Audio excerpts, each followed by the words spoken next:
અધિક માસની કથા સોનાના લાડુ। એક ગામમાં બ્રાહ્મણ બ્રાહ્મણી રહે તેમના પર ભગવાનની એટલી બધી કૃપા ઉતરી હતી કે એક, બે, ત્રણ નહીં પણ 7 છોકરા હતા। આવી જ કૃપા લક્ષ્મીની ન હતી એટલે માંડ માંડ ગુજરાન ચલાવતા હતા। ભગવાનની લીલા એવી છે કે ધાના ત્યાં પાના નહીં અને પાના ત્યાં ધાના નહીં, એટલે કે જ્યાં ખાવાવાળી વણઝાર છે ત્યાં ધાન્ય નથી। બ્રાહ્મણી ઘરરખું હતી તેથી 7 છોકરાને સારી રીતે ઉછેરી રહી હતી। પિયરમાં મા બાપ મરી પરવાર્યા હતા એટલે ઘરનો કારભાર તેના ભાઈને ભોજાઈના હાથમાં હતો। તેમની પાસે પૈસો હતો પણ સંતાન સોગંદ ખાવા ન મળે। બ્રાહ્મણીને ભાઈ તરફથી કોઈ જાતનો ટેકો ન હતો। તેને તો ભાઈ તરફથી ઘણી આશા, પરંતુ ભોજાઈ એવી માથા ભારે હતી કે વાલ સોનું તો શું, સવાવાર કપડું પણ તેની પાસે જવા દે તેમ ન હતી। તો પણ બ્રાહ્મણી ગામમાં ભાઈ ભોજાઈ માટે સારું બોલતી। એક વેળા પવિત્ર પુરુષોત્તમ માસનું આગમન થયું ને ગામમાં ભક્તિભાવ ઉભરાયો। ભાવિક સ્ત્રી પુરુષો ઉમંગથી નદીએ નહાવા જવા લાગ્યા। બ્રાહ્મણી પુરુષોત્તમ વ્રત કરતી હતી। આ વર્ષે ભોજાઈએ પણ વ્રત કરવાનો સંકલ્પ કર્યો હતો। તેને બધી વાતનું સુખ હતું પણ ઘરમાં પારણું ઝૂલતું ન હતું, તેથી પુરુષોત્તમ પ્રભુની કૃપા મેળવવા તે પુરુષોત્તમ મહિનો નહાવા લાગી। ફળની આશા રાખ્યા વગર વ્રત કરવામાં આવે તો ઉત્તમ છે, પરંતુ મોટા ભાગના ભાવિકો વ્રત કરે છે તેની પાછળ કોઈને કોઈ વસ્તુની ઈચ્છા હોય છે। બ્રાહ્મણીને સંતતિનું સુખ હતું પણ સંપત્તિની ખામી હતી, એટલે એ વ્રત કરતી હતી તેની પાછળ ધનની લાલસા હતી। તેની ભોજાઈ સંતતિની ખોટ હતી એટલે તે સંતાન લાલસાએ વ્રત કરતી હતી। પુરુષોત્તમ માસ પૂરો થતા ભાવિકો યથાશક્તિ ઉજવણું કરી બ્રાહ્મણોને જમાડી દાન દક્ષિણા આપ્યા। હજુએ સહુના વદન પર પુરુષોત્તમ માસનો ઉલ્લાસ દેખાતો હતો અને મુખ પર પુરુષોત્તમ પ્રભુનું રટણ હતું। બ્રાહ્મણી ભોજાઈને ત્યાં તો મોટા જમણવારની તૈયારી થઈ રહી હતી। તેને ગામના સમસ્ત બ્રાહ્મણોને જમવા માટે ગોર મારફત નોતરા પહોંચાડી દીધા હતા। એને સગાવ્હાલાને ત્યાં જાતે જઈને નોતરા દઈ આવી હતી। ભોજાઈ નોતરા દેતી દેતી નણંદને ત્યાં આવી। બ્રાહ્મણી તો તેને આજે ઘણા સમયે પોતાને ત્યાં આવેલી જોઈ હર્ષઘેલી થઈ ગઈ અને આવકાર આપી શેત્રંજી પાથરી બેસવા કહ્યું એટલે ભોજાઈ બોલી, ઘેર ટાણું માંડ્યું છે એટલે ઊભા પગે કહેવા આવી છું। આજે મારે ઘેર જમણવાર છે તો 7 ટાબરિયા, 8મા ભાઈ અને 9મા તમે બાઈ સાંજે જમવા આવવા તૈયાર રહેજો। હું તેડવા આવીશ, મારા આવ્યા સિવાય દોડી ન આવશો। ભોજાઈ તો આટલું કહી લટક મટક કરતી ચાલતી થઈ, પણ બ્રાહ્મણીનું મોઢું ઉતરી ગયું હતું। ભોજાઈએ આપેલ નોતરામાં તો હડાઈ હતી, તેમાંય તે તેડવા આવે ત્યારે જ જમવા જવાનું હતું। તેણે મનમાં વિચાર્યું કે ઘરમાં બેસીને સૂકો રોટલો ખાવો, પણ શ્રીમંત ભોજાઈને ત્યાં મિષ્ટાન જમવા નથી જવું। પરંતુ તેની ભોજાઈ જમવાનું નોતરું દેવા આવી ત્યારે બાળકો ઊભેલા હતા એટલે તેઓ જમવા માટે તલપાપડ થઈ ગયા હતા। આ તો મામાને ત્યાં જમણવાર હતો, પણ ભાણાઓ ખુશ કેમ ન હોય? તે તો સાંજે જમવાનું છે જાણી કૂદાકૂદ કરવા લાગ્યા। મજા પડશે ને મામાને ઘેર લાડુ ખાવાની મજા પડશે। તોફાને ચડેલા બાળકોને શાંત કરવા બ્રાહ્મણીએ રસોડામાં જઈ તેઓને જમવા બોલાવ્યા તો બધા બોલી ઉઠ્યા, અમે તો સાંજે મામાને ઘેર લાડવા ખાઈશું, અત્યારે ખાવું નથી। ભૂખ્યા રહીશું તો વધારે લાડવા ખવાશે। બાળહટ આગળમાં લાચાર થઈ ગઈ। તે રસોડું આટોપવા બેઠી અને છોકરાઓ રમવા ચાલ્યા ગયા। આમને આમ સાંજના 5 વાગ્યાને ગામના બ્રાહ્મણો રંગબેરંગી પીતાંબર પહેરીને ટોળે મળીને જમવા જવા નીકળી પડ્યા। બ્રાહ્મણીઓ પણ રંગબેરંગી સાડીઓ પહેરી બાળકોને સુંદર કપડાં પહેરાવી સહિયરો સાથે વાતો કરતી જમવા જઈ રહી હતી. બધાયના મુખ પર ઉલ્લાસ હતો. આ બધું જોઈ બ્રાહ્મણીના છોકરાઓ પણ જમવા જવા ઉતાવળા થઈ રહ્યા હતા. બ્રાહ્મણી તેમને દિલાસો આપી કહેતી કે બધા પારકા કહેવાય એટલે તેમને પહેલા જમાડવા પડે, જ્યારે આપણે તો ઘરના કહેવાઈએ, આપણે તો સહુથી છેલ્લા જમવાનું હોય. હમણાં મામા કે મામી તેડવા આવશે એટલે આપણે જમવા જઈશું. પણ શ્રીમંતોને ગરીબોની ક્યાં પડી હોય છે. શ્રીમંત ભોજાઈ નોતરું દઈ ગઈ હતી અને સાંજે જાતે તેડી જવાનું કહી ગઈ હતી. પરંતુ બધા જમીને પાછા ફરવા માંડ્યા તોય કોઈ તેડવા ન આવ્યું, તેથી તેણે આશા મૂકી દીધી. ભોજાઈ કદાચ તેડવા આવે તો તે બાળકોને જ જમવા મોકલવાની હતી, પણ ગરીબ ભાણાઓના ભાગ્યમાં શ્રીમંત મામાના ઘરના મિષ્ટાન ખાવાનું નહીં લખ્યું હોય, તેથી રાત પડી તોય તેડવા ન આવ્યું. સવારના ભૂખ્યા બાળકો મિષ્ટાનનું રટણ કરતા કરતા થાકીને અંતે સૂઈ ગયા, પણ બાળકો ઉઠશે ત્યારે જમવાની વાત સંભાળશે એ બીકે બ્રાહ્મણીએ ભાઈના ઘર આગળ થયેલા જમણવારના એઠા પતરાળા લઈ આવવા વિચાર્યું. એ તો અંધારી રાતના લપાતી હુપાતી ભાઈના ઘર આગળ ગઈ. ત્યાં મોટા ઝુમ્મરો ઝળહળી રહ્યા હતા.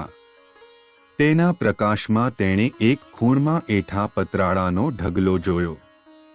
તે ઊભી ઊભી વિચારવા લાગી અને પ્રભુને રટવા લાગી, હે પુરુષોત્તમ પ્રભુ, ભોળાના ભગવાન, તે આખરે મારા બાળકોને ભૂખ્યા જ સુવાડ્યાને.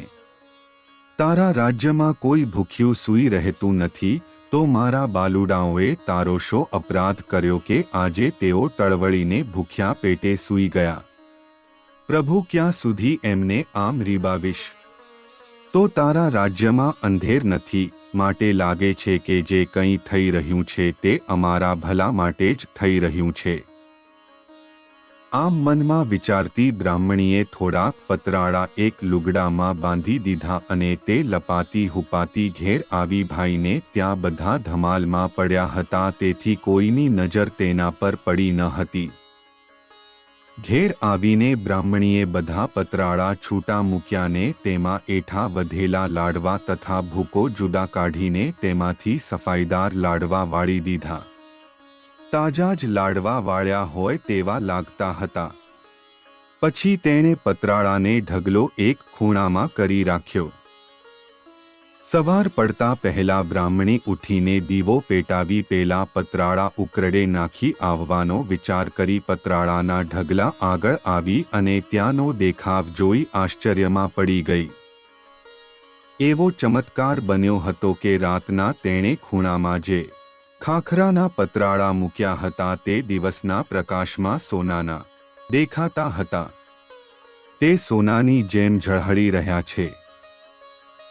આ તો ન માન્યામાં આવે એવી વાત હતી. આથી બ્રાહ્મણીએ તેના પતિને ઉઠાડીને કહ્યું, નાથ, કંઈ ચમત્કાર બતાવું. રાતના મેં ખાખરાના પતરાળા ખૂણામાં મૂક્યા હતા તે અત્યારે સોનાના દેખાઈ રહ્યા છે, માટે તમે જુઓ.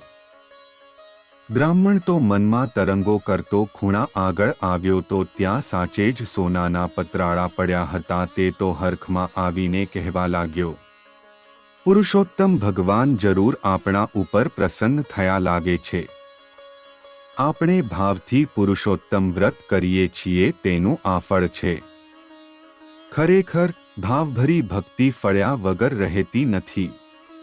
ભગવાન આપે છે ત્યારે પાછું ફરીને જોતા નથી. વાહ પ્રભ, તારી લીલાનો પણ કંઈ પાર નથી. બ્રાહ્મણી બોલી, નાથ, ભગવાને પતરાળા સોનાના બનાવ્યા, પરંતુ અસલમાં તો તે મારા ભાઈના છે, એટલે એના પર આપણો અધિકાર નથી. વળી એ મારા પિયરની વસ્તુ છે એટલે તમારાથી લેવાય નહીં, માટે હું તો મારા ભાઈને એની વસ્તુ સોંપી દઉં છું. પછી એ કપડાં તરીકે મને આપે તો ઠીક છે, ન આપે તો કંઈ નહીં. બ્રાહ્મણ પણ સાફ દાંતનો હતો એટલે તેણે તેમ કરવા કહ્યું. બ્રાહ્મણી દોડીને ભાઈને ઘેર ગઈ. ભાઈ નાહવાની તૈયારી કરતો હતો. તે વિચારવા લાગ્યો કે અત્યારે બહેન કેમ આવી હશે. ત્યાં તો બહેન બોલી, વીરા, હમણાં ને હમણાં મારે ઘેર ચાલો, તમને કાંઈ બતાવું. ભાઈ જવાબ આપે તે પહેલાં જ ભોજાઈ આવી પહોંચીને નણંદને આવેલી જોઈ તેની આંખો ચાર થઈ ગઈ. તે સમજી કે અત્યારે નણંદ વધેલી મીઠાઈ લેવા આવી છે અને તે માટે તેના ભાઈના કાન ભંભેરી રહી છે. આથી તે મોઢું ચઢાવીને બોલી, નણંદબા, જે કહેવું હોય તે મને કહો. ઘરની વાતમાં તમારા ભાઈને શું ખબર પડે? હજુ સાંજે બધા માલપાણી ઉડાવી ગયા છો. શું આજે પણ વધ્યું ઘટ્યું જમવા વિચાર છે? જમવા આવવું હોય તો મેં ક્યાં રસોડે તાળું માર્યું છે? તમારા ભાઈનું ઘર છે, આવીને બધા જમી જા. બ્રાહ્મણી તો આ સાવ બનાવટી વાત સાંભળી ડઘાઈ ગઈ. તેની આંખમાં આંસુ આવી ગયા. જૂઠાને તો શી રીતે પહોંચાય? સાંજે એના ઘરનું કોઈ જમવા આવ્યું ન હતું. છતાં ભોજાઈએ જમી ગયા છો એવું ખોટું કહ્યું હતું. ભોજાઈ તો બડબડાટ કરતી રસોડામાં ગઈ એટલે બ્રાહ્મણીએ ભાઈને કહ્યું, ભાઈ, મારે ઘેર ચાલો, તમારા લાભની વાત છે. ભાઈ કહે, બહેન, કાલે તમે બધા જમી ગયા તો રસોઈ કેવી બની હતી? કહે છે ને કે બટકાનું શાક તો એવું સ્વાદિષ્ટ બન્યું હતું કે લોકો આંગળા પણ ચાટી ખાતા હતા. બહેન કહે, ભાઈ, મારી ભોજાઈએ જે કંઈ કહ્યું તે ખોટું છે. અમને કોઈ તેડવા આવ્યું નહીં એટલે અમે જમવા આવ્યા નહોતા. છોકરાઓ, બિચારા છોકરાઓ લાડુ ખાવા માગશે તો શું આપીશ? એથી હું તમારે ત્યાં જમવારના જે એંઠા પતરાળાનો ઢગલો પડેલો તેમાંથી થોડાક પતરાળા ઘેર લઈ ગઈ અને તેમાંથી લાડુના કટકા તથા ભૂકો જુદો કાઢીને તેમાંથી લાડવા વાળીને રાખી દીધા, જેથી સવારે તમારા ભાણેજિયાને ખાવા આપી શકાય કે મામાના ઘરના લાડવા છે. પછી એ બધા પતરાળા ઉકરડે નાખવા રાખી મૂક્યા. સાવરે ઉઠી તે પતરાળા ઉકરડે નાખવા જવા તૈયાર થઈ તો બધા પતરાળા સોનાના બની ગયેલા જણાયા. માટે ભાઈ, એ તમારા પતરાળા તમે લઈ જાવ, મને એ ન ખપે. આ સાંભળી ભાઈને બહેન પ્રત્યે હેત ઉભરાયું અને તે બહેનેને ઘેર ગયો. બહેને પેલા પતરાળા બતાવ્યા તો સાચે જ તે સોનાના હતા. ભાઈ સમજ્યો કે બહેન પુરુષોત્તમ પ્રભુનું વ્રત કરે છે, તેથી પુરુષોત્તમ ભગવાન તેના પર પ્રસન્ન થયા છે અને આવી રીતે તેને લક્ષ્મી આપી છે, તો તે મારાથી કેમ લેવાય? પુણ્ય કરે તે ફળ ભોગવે. ભાઈ તો પસ્તાવો કરવા લાગ્યો કે પોતે બહેનને કેવું દુઃખ આપ્યું છે. વાર તહેવારે બહેન ભાણેજિયાને ઘેર જમવા બોલાવ્યા નથી કે નથી લુગડા કરાવ્યા, જ્યારે તે તો મને આવા સોનાના પતરાળા લઈ જવાનું કહેવા આવી.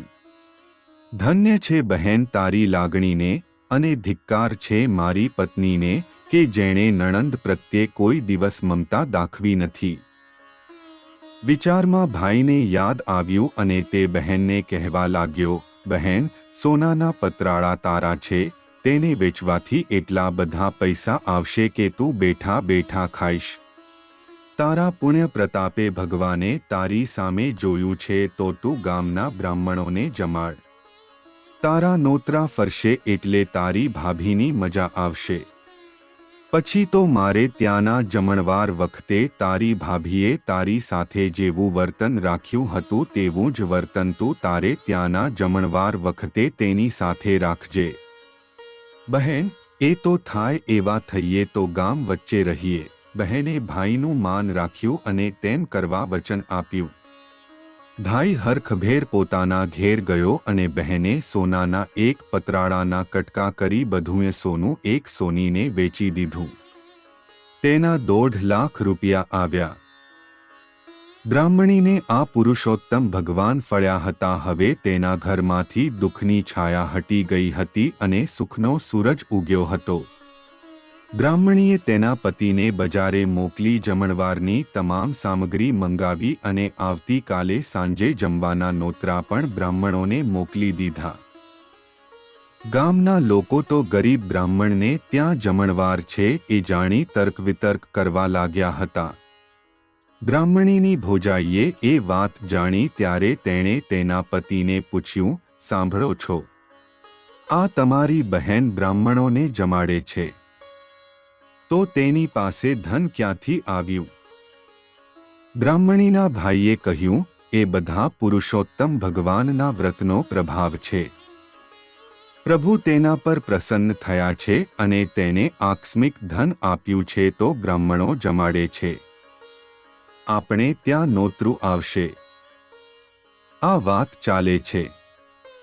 ત્યાં તો બ્રાહ્મણીએ મોકલેલો ગોર મહારાજ નોતરું દેવા આવી પહોંચ્યા. તમારે બધાને તમારી નણંદને ત્યાં સાગમટે જમવા આવવાનું નોતરું છે, માટે વેળાસર પધારજો. નણંદનું નોતરું આવેલું જાણી ભોજાઈનું અભિમાન ઓગળી ગયું અને તે બડબડાટ કરતી બેસી રહી. ત્યાં તો નણંદ જાતે જ નોતરું દેવા આવી. તેણે નમ્રતાથી કહ્યું, ભાભી, ભગવાને મારી સામે જોયું છે અને કાલે મારે ત્યાં જમણવાર છે, માટે તમો બંને ભાઈ અને ભાભી પ્રભુનો પ્રસાદ આરોગવા પધારજો. ભાભીનો મિજાજ હવે ઠંડો પડી ગયો હતો, તેથી તેણે સહર્ષ નોતરું સ્વાકાર્યું અને નણંદના વખાણ કરવા લાગી. બહેન બા, તમને ભગવાન પ્રસન્ન થયા છે તે વાત તમારા ભાઈએ કહી હતી અને અત્યારે તમારા મોઢે તે વાત સાંભળી એટલે મને આનંદ થયો છે. ભાભી, જેવી કરણી તેવી પાર ઉતરણી. સારા કર્મનું ફળ સારું જ મળે છે. પ્રભુ પ્રસન્ન થાય છે ત્યારે રંકને રાય બનાવી દે છે. સારું ત્યારે સાંજે જરા વહેલા આવજો જેથી મારું સારું દેખાય, બહેને ઊઠતા ઊઠતા કહ્યું અને તે પોતાને ઘેર ગઈ. તેણે ઘરમાં પગ મૂક્યો ને થોડી જ વારે તેને ભાઈ આવ્યો. તેને પોતાની પત્નીના હલ્ક સ્વભાવ ઉપર ગુસ્સો આવ્યો હતો. તેથી તેની શાન ઠેકાણે લાવવા તેણે એક તરકીબ શોધી કાઢી હતી. તે તરકીબ તેણે પોતાની બહેનને જણાવી. પછી થોડી વાતચીત કરીને પોતાને ઘેર ચાલ્યો ગયો. બીજે દિવસે શાંતિથી જમણવાર પતી ગયો. બધા બ્રાહ્મણીના ભાગ્યની વાતો કરતા હતા. ધીમે ધીમે જમનારા વિખેરાઈ ગયા. હવે કુટુંબીઓ જમનાર બાકી હતા. બહેને ભાઈ અને ભોજાઈને જમવા બેસાડી દીધા અને બહેનના છોકરા ભાણિયા પીરસવા લાગ્યા. 20 જણ જમવા બેઠા હતા એટલે પીરસનારા એક પછી એક ઝડપથી પીરસતા હતા. હવે લાડુ નીકળે એટલી વાર હતી ત્યાં તો એક ભાણિયો લાડુ પીરસવા નીકળ્યો. તેણે બધાના પતરાળામાં ઘીથી લચપચતા લાડુ પીરસ્યા. ફક્ત મામીની પતરાળી બાકી રાખી હતી. તુરત જ તે એક થાળીમાં સોનાના લાડુ લઈ આવ્યો અને તે મામીની પતરાળીમાં પીરસ્યા. મામીએ હાથમાં લઈને લાડુ તપાસ્યા તો તે સોનાના હતા. તે તો વિચારમાં જ પડી ગઈ કે સોનું તે વળી ખવાતું હશે. ત્યાં તો નણંદના ભાણિયા બોલી ઉઠ્યા, બધુંય આવી ગયું, હવે બધા જમવા માંડો. બ્રાહ્મણીની ભોજાઈ બોલી, ભાણાભાઈ, તમારે મને ભૂખી રાખવી છે કે શું? સોનાના લાડુ તો મારે શી રીતે ખાવા? આવી તે મશ્કરી હોય. જ્યારે ભોજાઈને ઘેર જમણવાર હતો ત્યારે તે નણંદને ત્યાં જમવાનું નોતરું દેવા ગઈ ત્યારે હોકરાઓને ટાબરિયા કહ્યા હતા. આજ એ જ છોકરાઓને તેણે ભાણાભાઈ કહી બોલાવ્યા અને નરમાશથી વાત કરી હતી. નણંદના ભાણાઓ સમજી ગયા કે બધું ધનને માન છે. આજ દિન સુધી મામીને મન અમારી કંઈ કિંમત ન હતી ને અમને ટાબરિયા કહીને બોલાવતા હતા. ખરેખર ધનનો પ્રતાપ જ એવો છે. નાણાં વગરનો નાથીઓને નાણે નાથાલાલ તે કહેવત ખોટી તો નથી જ. હજુએ મામી સોનાના લાડવાને જોઈ રહી હતી તેથી ભાણાએ કહ્યું, મામી, તમે શ્રીમંત રહ્યા એટલે જ તમને સોનાના લાડુ પીરસ્યા છે, માટે ઉમંગથી જમો. નણંદ નજીકમાં ઊભી હતી તે આ બધું જોયા કરતી હતી. ભાઈ અને ભોજાઈ થોડે દૂર જમવા બેઠા હતા. ભાઈએ ભાણાઓને શીખવાડ્યું હતું. તે મુજબની તેની મામીને કહ્યું હતું. આથી તે મનમાં હરખાતો હતો. આખરે તેણે પત્નીને કહ્યું, તારા ભાણામાં તો સોનાના લાડુ પીરસ્યા છે, પણ તે તો તારી નણંદને અને તેના ભાણિયાઓને છતે નોંતરે ભૂખ્યા રાખ્યા હતા અને બિચારીને રાતના એઠા પતરાળામાંથી એઠ શોધી તેના લાડવા બનાવી હોકરાઓને ખવડાવવા પડ્યા હતા. તો અને હું તો બહેન ભાણેજિયાને કંઈ ન આપી શક્યા. 2 હાથવાળા આપીને શું આપવાના હતા? 1000 હાથવાળો આપે છે ત્યારે પાછું વળીને જોતો નથી. બહેનની હૃદયની ભક્તિના પ્રતાપે પુરુષોત્તમ ભગવાને પ્રસન્ન થઈને પતરાળા સોનાના બનાવી બહેનની ભીડ ભાગી. તું તારે ખાવા માંડ, આ તો તને સોનાના લાડુ પીરસ્યા છે. આ સાંભળી ભોજાઈ ઉઠીને નણંદને ભેટી પડી અને માફી માંગી કહેવા લાગી, બહેનબા, થવાનું હતું તે થઈ ગયું. ગઈ ગુજરી ભૂલી જા. મારાથી તમને માઠું લાગ્યું છું હોય તો ક્ષમા માંગુ. બ્રાહ્મણીએ કહ્યું, ભાભી, ભગવાન જે કરે છે તે સારા માટે જ કરે છે. તમારે ઘેર હું જમવા ન આવી તે સારું જ કર્યું. તો જ મને એઠા પતરાળા લાવવાનું સૂઝ્યું અને તે પતરાળાએ જ મારા ઘરમાં સોનું વરસાવ્યું. આમ કહી બ્રાહ્મણીએ ભાભીને જમવા બેસાડી અને તેણે પાસે બેસીને ભાભીને ઘીથી લચકચતા લાડુ ખવડાવ્યા અને પોતે પણ તેની સાથે ખાધું. આથી તેના ભાઈને આનંદ થયો અને ત્યારથી બધા હળીમળીને રહેવા લાગ્યા. ભાવ થકી ભક્તિ કરે જે ભાવિક નરનાર, નિશ્ચય તેને માનજો. ભવસાગર તરનાર પુરુષોત્તમને પૂજતા સફળ થાય અવતાર. રિદ્ધિ સિદ્ધિ પામતા સુખી બને સંસાર. પ્રભુ ભક્તિનો મહિમા અપાર છે. પુરુષોત્તમ ભગવાને તેના ભક્તો પર પ્રસન્ન થયા વગર રહેતા નથી, પરંતુ હૃદયની ભક્તિ હોવી જોઈએ. ભક્તિનો આડંબર ન હોવો જોઈએ. જેવી રીતે ભગવાન બ્રાહ્મણીને ફળ્યા તેવી રીતે પુરુષોત્તમ ભગવાનનું વ્રત કરનારને અને કથા વાર્તા વાંચનાર સાંભળનારને જરૂર ફળે છે.